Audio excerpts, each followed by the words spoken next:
DSSP PRT 2026 बच्चों को बहुत ज्यादा कंफ्यूजन है। पहली चीज यहाँ बोनाफाइड सर्टिफिकेट नहीं बन पा रहा है। दूसरी चीज बच्चा बोला एनसीटी सर्टिफिकेट कहाँ से बनवाना है। तीसरी चीज बच्चा बोला ई डोजर में कौन कौन से डॉक्यूमेंट लगेंगे। बच्चे को यहाँ बहुत सारे डाउट है मैम, हम फर्स्ट ईयर में सेकंड ईयर में है, उनसे रिलेटेड मतलब उनके जो भी डाउट है आज इस वीडियो में क्लियर करेंगे। ठीक है, वीडियो को एंड तक जरूर देखना। करें शुरू, आ जाओ।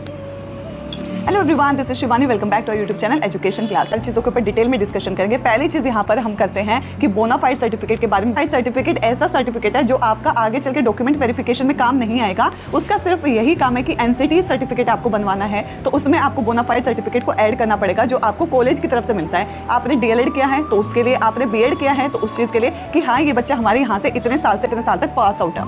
ठीक है, तो वो एक प्रूफ के रूप में है कि हाँ बच्चा यहाँ था और ये नाम है बच्चे का और यहाँ पर पढ़ता था, इतने से इतने के बैच में था। वो सारी चीजें लिखी होती है, प्रिंसिपल के साइन होते हैं, स्टैंप होते हैं और ऊपर बच्चा बोलता है क्या फॉर्मेट है। तो डियर इस सर्टिफिकेट के ऊपर बड़ी हेडिंग में लिखा होता है बोनाफाइड सर्टिफिकेट और ब्रैकेट में लिखा होता है एनसीटी रिकॉग्नाइज्ड। ठीक है, तो ये पूरा फॉर्मेट होता है और यहाँ पर ये बनवाना इसलिए जरूरी है कि यहाँ पर क्या है एनसीटी सर्टिफिकेट के अंदर आपको अपलोड करना पड़ेगा इसको डॉक्यूमेंट के साथ ऐड करके, है ना। फर्स्ट ईयर सेकंड ईयर की मार्कशीट, सर्टिफिकेट और यहाँ पर क्या है रिकॉग्नाइजेशन ऑर्डर को यहाँ पर पीडीएफ बना के डाल दिया था। फिर यहाँ पर इसका सोल्यूशन देखेंगे। बच्चा मेरे को बार बार बोल रहा है कि मैम अब मेरा तो कॉलेज भी बंद हो गया, मैं कहाँ से बोनाफाइड सर्टिफिकेट लेके आऊँ, या फिर अगर कॉलेज है तो कॉलेज वाले देने से मना कर रहे हैं, रीजन दे रहे हैं कि मतलब बहाने दे रहे हैं कि नहीं बनेगा, उस टाइम पे नहीं होता था, ये नहीं है वो नहीं है। तो सारी चीजें बच्चों के जो डाउट है ना वो सारी चीजों को यहाँ क्लियर करेंगे। तो डियर सबसे पहली चीज मैं आपको यहाँ पर इसका सोल्यूशन बता दूं, अगर बोनाफाइड सर्टिफिकेट आपका नहीं बन पा रहा है तो क्या करना पड़ेगा। सबसे पहली चीज तो पहला स्टेप यही है, बोनाफाइड सर्टिफिकेट बनवाने के लिए आपको अपने कॉलेज में विजिट करना पड़ेगा। जहां से आपने डीएलएड या फिर आपने बीएड किया है उस कॉलेज में आपको जाना पड़ेगा, बताना पड़ेगा मेरे को बोनाफाइड सर्टिफिकेट चाहिए। इस टाइप का फॉर्मेट होता है। कई बार वो कहते हैं यहाँ नहीं मिलता है, लेकिन आपको क्या है, आप खुद भी ऐसा क्या है, आप उसका जो पूरा फॉर्मेट है ना उसको निकलवा सकते हो प्रिंट आउट और सारी चीजों को यहाँ पर भरवा कर प्रिंसिपल के साइन और स्टैम्प करवा लोगे, वो भी वैलिड है।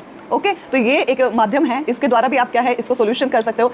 ठीक है, तो एक सोल्यूशन ये है। दूसरा सोल्यूशन ये है कि कॉलेज वाले देने से मना कर रहे हैं कि ऐसा कुछ होता ही नहीं है डॉक्यूमेंट, तो दूसरा ये है डियर आप उनको एप्लीकेशन लिखकर बता सकते हो, रीजन ये है उनकी मेल पर, आप ईमेल पर क्या है आप उसको एप्लीकेशन लिख सकते हो कि बहुत इंपॉर्टेंट है, ये रीजन है मुझे चाहिए यहाँ पे। ओके, तो यहाँ पर फिर भी ना हो कि आपका बिल्कुल कोई चांस ही नहीं बन रहा है बोनाफाइड सर्टिफिकेट बनवाने का, तो यहाँ लास्ट चीज ये है कि डियर आप अपनी डिग्री को यहाँ पर, डिग्री सर्टिफिकेट को यहाँ पर अपलोड कर दो। ठीक है, एक चीज और बोल सकते हैं, मैंने लिख लिया कुछ रहना जाए, और प्रोविजनल सर्टिफिकेट को यहाँ पर ऐड करके ट्राई करो कि आपका बन जाए सर्टिफिकेट। ठीक है, एनसीटी सर्टिफिकेट बन जाए। यहाँ पर मार्कशीट सर्टिफिकेट जो आपकी डिग्री है, मार्कशीट डिग्री, और उसके साथ आप प्रोविजनल सर्टिफिकेट को ऐड करके और साथ में क्या है अपने एनसीटी रिकॉग्नाइजेशन ऑर्डर करके एक पूरा ऑर्डर को पीडीएफ के फॉर्म में बना के उसको अपलोड करके देखो, उससे काम चल जाए तो बेस्ट है। ये वो है ऑप्शन जब बिल्कुल हर तरीके से आपका बोनाफाइड सर्टिफिकेट नहीं बन पा रहा है, तो आप यहाँ पर ये दो, लास्ट में अगर नहीं हो रहा है तो आप ये भी कर सकते हो भाई, आपको बेस्ट सजेशन वही दे सकते हैं जो वहाँ पर क्या है अपने जो द्वारका सेक्टर 10 में जो सर है, टीचर्स है जो हेल्प के लिए आपके है, ऑफिस में नहीं जा सकते तो अपना क्या है कॉल करके उनसे ये पूछो कि ये पूरी सिचुएशन है, ये प्रॉब्लम है, इसका क्या अल्टरनेटिव है, क्या सॉल्यूशन है, हम किस तरीके से कर सकते हैं। पहले तो ये तीन हमने आपको बता दिए, अगर फिर भी ना हो